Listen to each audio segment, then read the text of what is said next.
ڈرامے جو تاریخی بنائے جاتے ہیں، تو ڈرامے دیکھنا تو ہم جائز نہیں کہتے، اس میں بے حیائی بھی ہوتی ہے، مگر جو بنانے والے ہیں وہ کہتے ہیں کہ ایک ماحول جب کریٹ کیا جاتا ہے، ایک ماحول دکھایا جاتا ہے، اس سے تاریخ اور ہسٹری آپ کے دماغ میں زیادہ اچھی طرح سے بیٹھتی ہے۔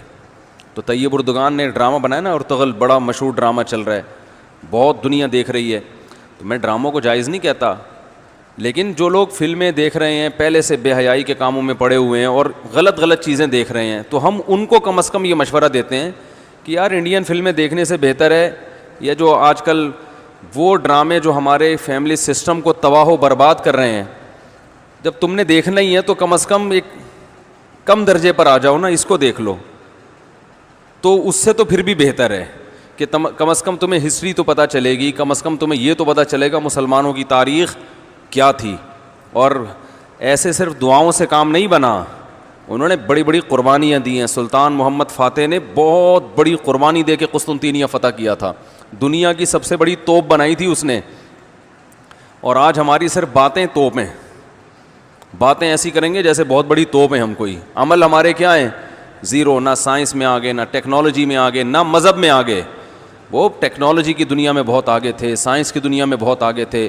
سلطان محمد فاتح نے جب قسطنطینیہ کو فتح کرنے کا ارادہ کیا، استنبول کو، نبی کی پیشگوئی تھی کہ میری امت میں جو طبقہ استنبول جو فتح کرے گا نا وہ جنتی ہے، تو صحابہ کے دور سے کوششیں ہو رہی تھیں، اور استنبول میں 1000 سال سے خلافت قائم تھی عیسائیوں کی، اور اسے کوئی فتح کر نہیں سکتا تھا۔ ابو ایوب انصاری رضی اللہ تعالیٰ عنہ گئے، وہ نہیں فتح کر سکے، ان کی قبر وہیں بنی، بڑے حملے ہوتے رہے، اتنی چوڑی دیوار میں نے خود دیکھی ہے، اس کی میں نے ویڈیو بھی بنائی تھی، اور اتنی لمبی دیوار شہر کے گرد کہ اس کو ناممکن اسباب کی دنیا میں، ایئر اٹیک تو ہوتے نہیں تھے نا اس زمانے میں، جانا تو پیدل فوج نہیں تھا، جائے گی کہاں سے بھائی، چڑھے گی کیسے اس پہ؟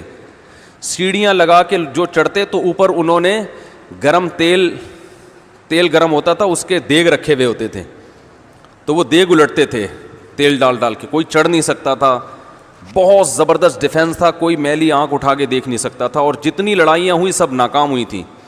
سلطان محمد فاتح نے کہا بھائی نبی نے خوشخبری دی ہے، ہم فتح کر کے چھوڑے گا۔ پھر وہ مشہور واقعہ ہے، اس نے کیا کیا کہ خشکی میں کشتیاں چلا دیں، سارے جانور راتوں رات ذبح کیے، ان کی چربی پگھلا کے پتھروں پہ بچھائی گئی ہے، اس پہ سمندری جہاز بٹھا کے، وہاں میں جب ترکی میں گیا ہوں تو اب دیکھو یہ چیز کتابوں میں بھی بتائی جا سکتی تھی نا، لیکن وہاں طیب اردگان نے کیا کیا ہے، میوزیم بنائے ہیں، ان میں یہ پورا منظر دکھایا جاتا ہے۔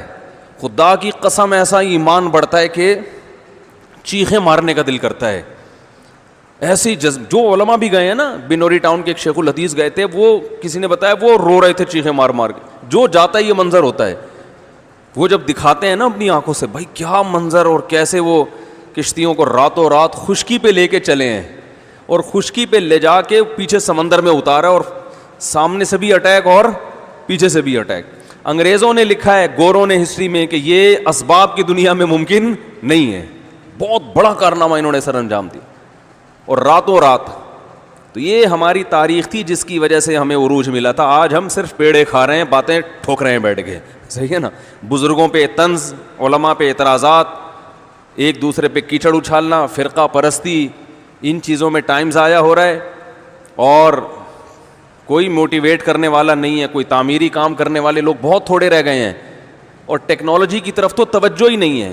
یونیورسٹی میں جو لڑکا مذہب پہ چلتا ہے، سب کی بات نہیں کر رہا، ایجوکیشن میں سب سے پیچھے وہی ہوتا ہے، عام طور پہ اسی کی شکایتیں آ رہی ہوتی ہیں، یہ چونکہ نمازی ہے لہذا نمبر سب سے کم اس کے آتے ہیں۔ نمازی کے نمبر تو زیادہ آنے چاہیے بھائی، جو تبلیغ میں وقت لگاتا ہے اس کو تو ایجوکیشن میں زیادہ آگے ہونا چاہیے، یہ تو ہمارے مذہب کا حصہ ہے۔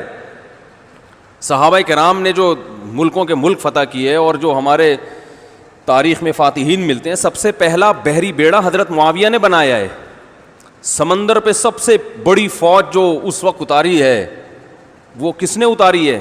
حضرت معاویہ رضی اللہ تعالیٰ عنہ نے، اور نبی نے پیشگوئیاں سنا دی تھی پہلے کہ سمندر کی لڑائی ہوگی، اس میں جو شہید ہوگا اسے میں جنت کی خوشخبری دیتا ہوں، اور آپ صلی اللہ علیہ وسلم نے سمندر میں شہید ہونے والے کو زیادہ بڑا شہادت کا درجہ عطا فرمایا۔ میں نے تو سمندری لڑائی کے فضائل پر احادیث جمع کی تھیں. ایک میرا بیان ٹوٹلی اسی پر ہوا تھا کہ سمندری لڑائی کتنی اہم ہے. نبی کو معلوم تھا میری امت سمندروں پہ بھی چلے گی. سمندر پہ چلنا ٹیکنالوجی کے بغیر ممکن ہے کیا؟ پھٹے لگا کے بیٹھ جاؤ گے اس پہ کہ ملاحوں کو بلاؤ گے یار تم مچھلیاں پکڑتے ہو دو چار پھٹے یہاں بھی؟ او بھائی لڑنا ہے اس پہ تو سامنے والا بھی لڑے گا. تو نبی صلی اللہ علیہ وسلم نے فرمایا جو سمندری لڑائی ہے, جو شخص سمندر پہ جہاد کرے گا اس کے جو چکر آئیں گے نا اس پہ بھی اللہ اس کو اجر دے گا. بڑی خوشخبری ہیں اس کے گناہوں کی معافی کی, کیونکہ آپ کو پتا تھا کہ امت جب تک سمندر پہ کو فتح نہیں کرے گی اور سمندر پہ سفر نہیں کرے گی یہ اس دنیا پہ حکومت نہیں کر سکتی. تو حضرت معاویہ نے جو پہلا بیری بیڑا بنایا اس کے امیر کو امیر البحر کہتے تھے. بحر کہتے ہیں سمندر. یہ امیر البحر کی ٹرم یہ انگلش میں منتقل ہوئی ہے جس کو ایڈمرل کہا جاتا ہے. بہت ساری فوجی اصطلاحات اور سائنسی اصطلاحات عربی سے انگلش میں ٹرانسفر ہوئی ہیں, عربی سے انگلش میں گئی ہیں. آج میڈیکل سائنس میں بہت سے الفاظ ایسے ہیں جو عربی سے انگلش, مسلمان سائنسدانوں کے تھے وہ, لیکن اب دیکھو حال کیا بنا دیا. ایک نمبر کے سست نمازیوں کی حالت تو دیکھ لو جا کے. سب سے سست ترین جو ہوگا وہ دیندار بنا ہوا ہوگا. سب کی بات نہیں کر رہا, ڈاکٹروں میں ہم نے بڑے اچھے اچھے دیندار دیکھے ہیں, سائنسدانوں میں, ایٹمی سائنسدانوں میں تو دیندار زیادہ ہیں الحمدللہ, لیکن میجورٹی کی بات کر رہا ہوں کہ پتہ نہیں ہمارے ذہن میں یہ کچھ ایسا کسی نے, شیطان نے بات ڈال دی ہے کہ ہم نے صرف جو ہے ایک طرف کو فوکس کیا ہوا ہے, دوسری طرف کو ہم نے بالکل نظر انداز کر دیا ہے. تو بھائی جس طرح سے دین کی تعلیم انتہائی ضروری ہے, اس کی کوئی اس کی اہمیت کی کمی کا انکار نہیں کر سکتا. انگریز جو تباہ ہو گئے نا, فیملی سسٹم تباہ ہو گیا, زنا معاشرے میں پھیل گیا, والدین اولڈ ہوم میں, وہ وجہ کیا؟ مذہب نہیں ہے نا, مذہبی تعلیم نہیں ہے. لیکن ہم جو معاشی لحاظ سے تباہ ہو گئے اور ترقی میں پیچھے رہ گئے, وجہ کیا ہے؟ مادے پہ محنت نہیں کی ہے. تو دونوں محنتیں ضروری ہیں. داؤد علیہ السلام کو روحانی ترقی بھی ملی اور اللہ نے آپ کے ہاتھ میں لوہا بھی پگھلایا. کیوں پگھلایا؟ تاکہ لڑیں, کیونکہ صرف نمازوں سے لڑائی ممکن نہیں ہے. ذکر کرتے تھے نا داؤد علیہ السلام, چاروں طرف سے پرندے جمع ہو جاتے تھے, ایسی خوبصورت آواز میں تلاوت کرتے تھے, ذکر کرتے تھے. وَالطَّيْرَ مَحْشُورَةً كُلٌّ لَهُ أَوَّابٌ, قرآن کہہ رہے پرندے, اور یا جبالُ أَوِّبِي مَعَهُ وَالطَّيْرُ, جب اللہ کا ذکر کر رہے ہیں پہاڑوں سے بھی لا الہ الا اللہ کی آوازیں آتی. یہ ذکر تھا, لڑنے کے لیے یہ نہیں ہے کہ اے داؤد ہم نے آپ کو ذکر بھی دیا اور آپ جو ہے روزے بھی رکھتے ہیں اور تہجد بھی پڑھتے ہیں, لہذا اب آپ کو تو اسلحہ بنانے کی ضرورت نہیں ہے, ویسے ہی فتح ہو جائے گی ایمان کی طاقت سے.